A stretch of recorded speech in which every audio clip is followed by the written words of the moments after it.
예, 이 윤석열 총장 징계와 관련된 정치권의 반응도 궁금한데요. 오늘 2부 뉴스닥이 준비되어 있습니다.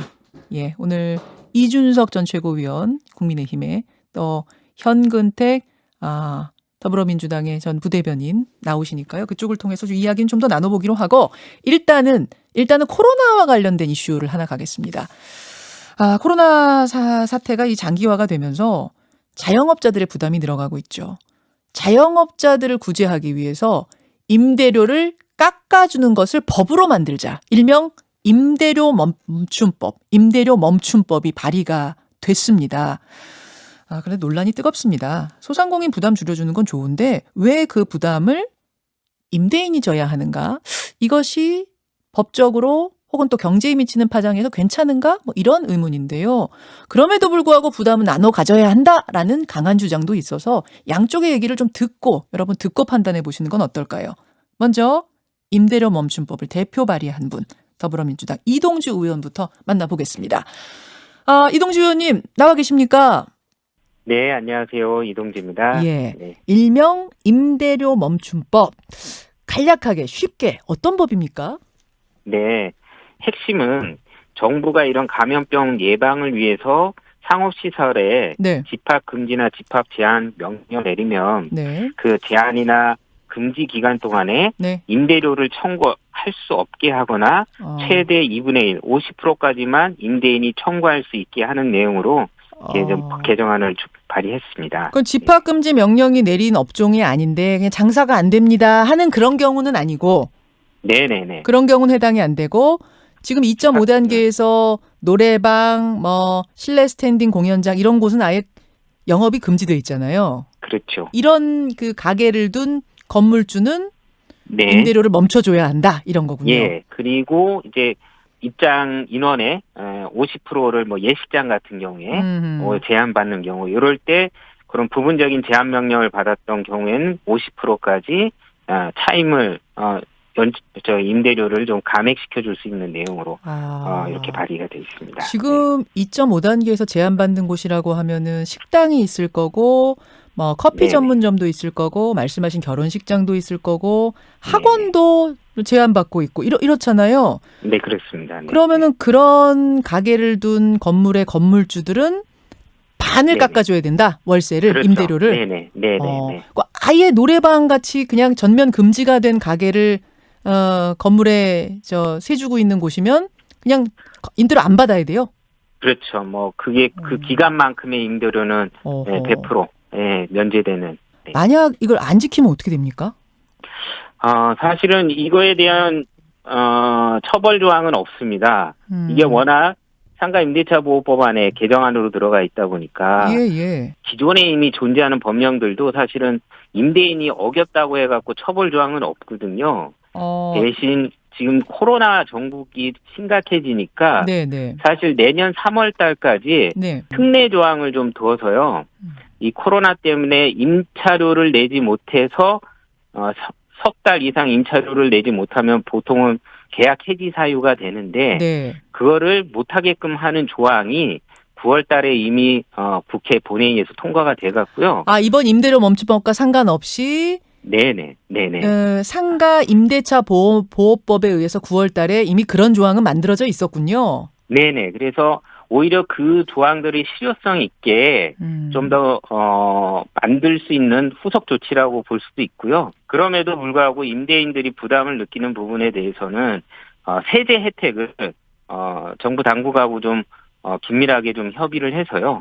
좀 임차료를 감액해주거나 면제해준 임대인들의 부담을 덜어줄 수 있는 방안들을 논의하고 있습니다.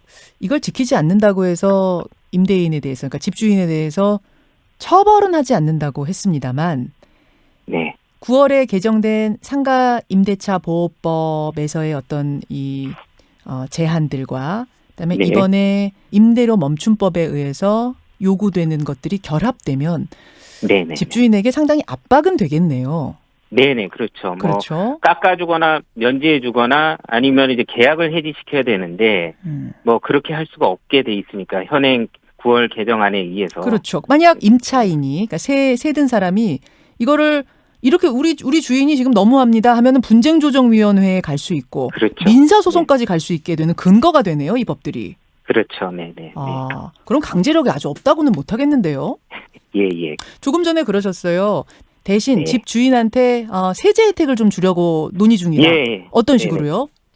그러니까 이제 우리가 이런 임대소득세를 이제 건물주들이 네. 1년에 2번인가요? 이렇게 신고해서 내게 돼 있는데 예. 그때 이제 만약 이런 임차료를 감면해 줬거나 아니면 이제 전액 면제해 줬다라는 거를 증명을 해 준다면 네. 그런 소득세를 감면해 주거나 그에 해당하는 만큼의 어떤 세제 감면을 좀 지원해 줄 수 있도록 논의하려고 합니다. 그런가 하면 임대인들을 위해서 은행 이자 그렇죠. 상환을 유예하거나 감면하는 것도 동시에 추진하신다고요?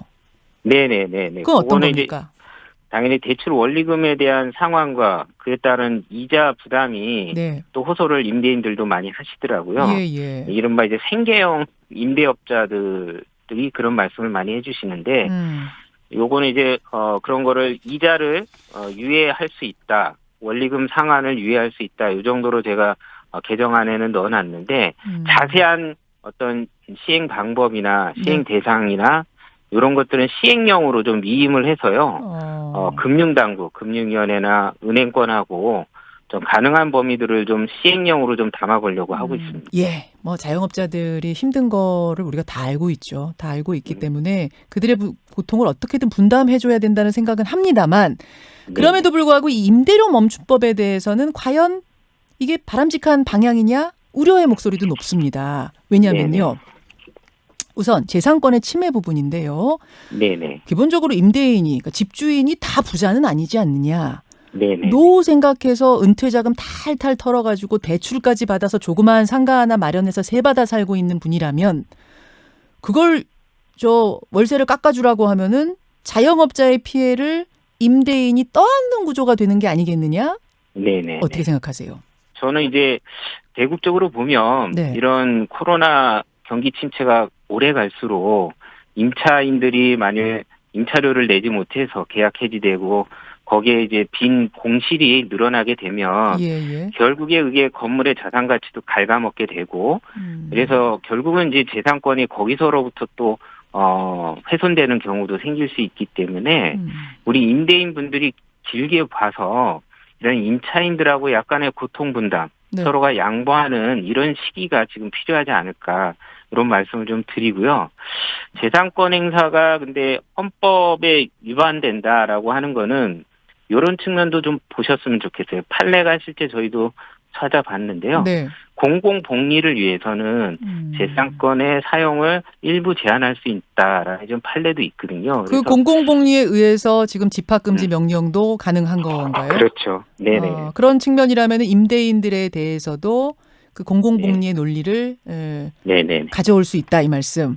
예, 그리고 이게 어쨌거나 한시적 특례법이니까 코로나가 멈추고 경기가 회복이 된다면 당연히 이 조항들은 폐지가 되거나 해야겠죠.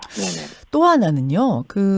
임대료 멈춤법에 참여하는 임대인들한테는 대출금, 원리금, 상환, 이자 상환 이거를 유예하거나 감면해 주는 걸 고민 중이라고 하셨는데 그렇게 되면 그 부담은 또 금융권이 안게 되지 않느냐.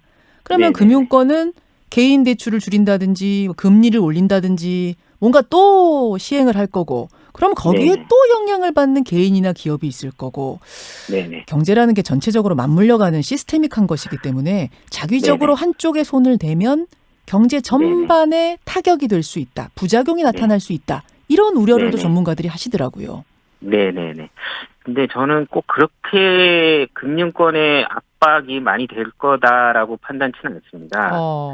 예, 사실은 이 코로나 때문에 제조업이나 뭐 이런 소상공인을 포함한 유통업이나 이런 산업 전반에서 위축이 많이 되고 있지만 사실 덜 영향을 받는 거는 금융권이 아닐까 싶어요. 저는. 제일 그나마 덜 영향받고 있다. 예. 그래서 저는 은행권도 이번 기회는 좀 자체적으로 좀 어렵더라도 이런 서민들 경제에서 발생하는 문제에 대해서는 좀 양보를 좀 많이 해주는 게 도리가 아닐까 좀 생각이 듭니다. 또 이런 얘기도 해요. 지금 어려운 사람이 어디 자영업자뿐이냐. 월급쟁이 중에서도 무급휴직해야 되는 사람들 지금 많고 취업 안 되는 젊은이들도 많고 그런데 왜 자영업자들에게만 이 피해를 감면해 주느냐. 이런 문자도 들어옵니다. 네네, 그렇죠. 네. 근데 특히 이런 재난 시에는 이제 사회적 취약계층들이 좀 더 큰 피해를 입겠죠. 그래서 저희가 집합금지나 집합 제한 업종으로 좀 이렇게 턱을 좀 둔 거고요. 뭐 특수고용직이라든가 돌봄노동이라든가 다양하게 좀 사회적 계층에 대한 지원 문제는 또 별도의 테이블에서 좀 더 말씀하셨던 여론을 잘 살펴서 마련해야 되지 않을까 생각이 듭니다. 예. 지금 발의는 하셨는데 민주당 전체적인 분위기는 어떤가요? 많이 동의해 주시고 뭐 30명 가까이 뭐 공감을 표시하면서 발의에 동참해 주셨는데 대부분 필요하다는 공감대는 많이 이루어지고 있습니다. 알겠습니다. 여기까지 말씀 듣죠. 고맙습니다. 네, 고맙습니다. 더불어민주당 이동주 의원 먼저 만나봤습니다.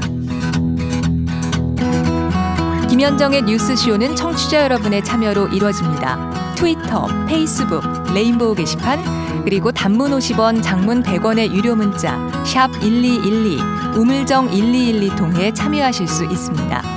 김현정의 뉴스쇼, 여러분과 함께 만듭니다.